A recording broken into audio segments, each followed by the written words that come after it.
All right, so last year I built this 14.5 inch pinned rifle setup, and I made a few changes, actually a lot of changes over the last month. And I want to just give you a quick overview of where this rifle is at this point, given what I'm using it for and also the modifications I changed.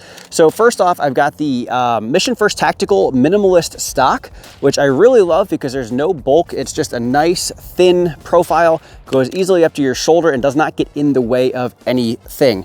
I have the Breek Arms Sledgehammer charging handle on this, which I did put on. You've seen that in previous videos, but that's still here. It's still running well, doing a good job of keeping the gas out of my face.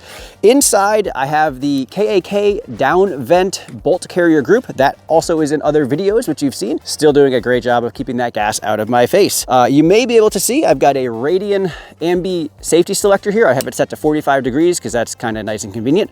And right below that, you'll see the new B5 grip that I put on that significantly shortened my reach to my trigger, which is good because I have little midget hands. Velocity Precision 4-pound trigger straight in that. Still loving that trigger. I've had this for, I don't know, 7 years, 6 years, I don't know, too long. I can't remember exactly. Anyway, it's going good.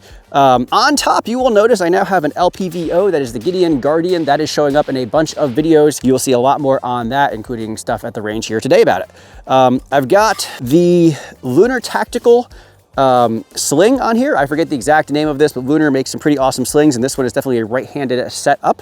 And I've got this Sentry strap from the Neomag company holding that on right there. You can see I've got an angled foregrip from B5 Systems as well that matches the pistol grip. And then you can see I've got a Surefire Scout light and a remote switch, and that is awesome for providing the illumination that I need on this rifle. And then of course at the end is still the TiON Dragoon 762 CQB suppressor, but I do have the new vented end cap or ported end cap that is going to make this setup even quieter and also reduce the back pressure. So that is what my 14.5 inch pin setup looks like at this point in life. It is 2025. I felt that it needed some changes. I recently ran this at a 3-hour indoor class from like 3 to 25 yards just to get used to the way the whole thing works, and it ran really well. We'll be out at the range here today doing more stuff with it. I'll link that video to the end, and really excited with this setup. I think this is the perfect design for like a longer AR style rifle where you want to get the most velocity out of that round, but you don't want it to be any longer than it needs to be.